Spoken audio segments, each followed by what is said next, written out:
सर्वकर्माणि मनसा सन्न्यस्यास्ते सुखं वशी नवद्वारे पुरे देहि नैव कुर्वन्न कारयन्। जो संपूर्ण रूप से स्ववश है, जो शरीर, मन, बुद्धि और प्रकृति से परे स्वयं में स्थित है, ऐसा वशी पुरुष निसंदेह न कुछ करता है न कराता है। पीछे वालों से कराना भी उसकी आंतरिक शांति का स्पर्श नहीं कर पाता।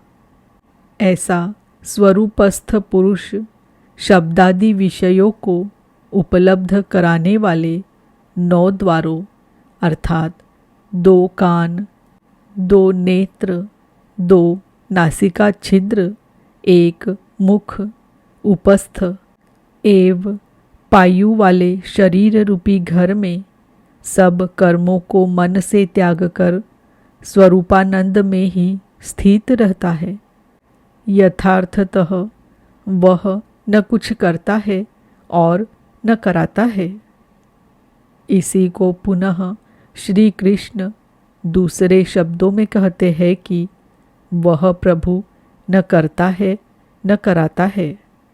सद्गुरु, भगवान, प्रभु, स्वरूपस्थ महापुरुष, युक्त इत्यादि एक दूसरे के पर्याय है। अलग से कोई भगवान कुछ करने नहीं आता। वह जब करता है तो इन्हीं स्वरूपस्थ इष्ट के माध्यम से कराता है। महापुरुष के लिए शरीर एक मकान मात्र है। अतः परमात्मा का करना और महापुरुष का करना एक ही बात है, क्योंकि वह उनके द्वारा है। वस्तुतः वह पुरुष करते हुए भी कुछ नहीं करता। इसी पर अगला श्लोक देखे। न कर्तृत्वं न कर्माणि लोकस्य सृजति प्रभुः न कर्मफलसंयोगं स्वभावस्तु प्रवर्तते। वह प्रभु न तो भूत प्राणियों के कर्तापन को, न कर्मों को और न कर्म फलों का संयोग ही बैठाता है, बल्कि स्वभाव में स्थित प्रकृति के दबाव के अनुसार ही सभी बरतते हैं। जैसी जिसकी प्रकृति सात्विकी, राजसी अथवा तामसी है, उसी स्तर से वह बरतता है। प्रकृति तो लंबी चौड़ी है, लेकिन आपके ऊपर उतना ही प्रभाव डाल पाती है जितना आपका स्वभाव विकृत अथवा विकसित है। प्रायः लोग कहते हैं कि करने कराने वाले तो भगवान हैं, हम तो यंत्र मात्र है, हमसे वे भला करावे अथवा बुरा। किंतु योगेश्वर श्री कृष्ण कहते हैं कि न वह प्रभु स्वयं करता है न कराता है और न वह जुगाड़ ही बैठाता है। लोग अपने स्वभाव में स्थित प्रकृति के अनुरूप बरतते हैं, स्वतः कार्य करते हैं। वे अपने आदत से मजबूर होकर करते हैं, भगवान नहीं करते। तब लोग कहते क्यों है कि भगवान करते हैं?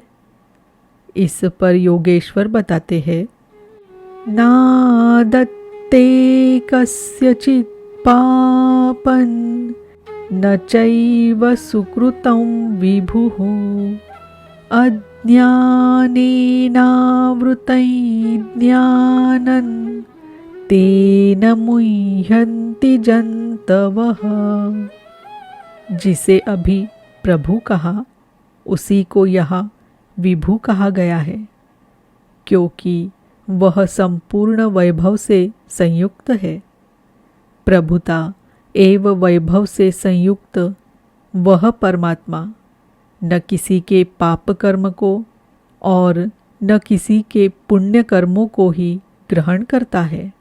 फिर भी लोग कहते क्यों है? इसलिए कि अज्ञान द्वारा ज्ञान ढका हुआ है। उन्हें अभी साक्षात्कार सहित ज्ञान तो हुआ नहीं, वे अभी जंतु है। मोहवश वे कुछ भी कह सकते हैं। ज्ञान से क्या होता है, इसे स्पष्ट करते हैं। ज्ञानेन तु तदज्ञानै येषां नाशितमात्मनः तेषामादित्यवज्ञानं प्रकाशयति तत्परम्। जिसके अंतकरण का वह अज्ञान अर्थात जिसने ज्ञान को ढक रखा था, आत्म साक्षात्कार द्वारा नष्ट हो गया है। और इस प्रकार जिसने ज्ञान प्राप्त कर लिया है, उसका वह ज्ञान सूर्य के सदृश उस परम तत्व परमात्मा को प्रकाशित करता है। तो क्या परमात्मा किसी अंधकार का नाम है? नहीं, वह तो परम प्रकाश रूप दिन राति अर्थात परम प्रकाश रूप है तो, किंतु हमारे उपभोग के लिए तो नहीं है, दिखाई तो नहीं देता। जब ज्ञान द्वारा अज्ञान का आवरण हट जाता है, तो उसका वह ज्ञान सूर्य के सदृश परमात्मा को अपने में प्रवाहित कर लेता है। फिर उस पुरुष के लिए कहीं अंधकार नहीं रह जाता। उस ज्ञान का स्वरूप क्या है?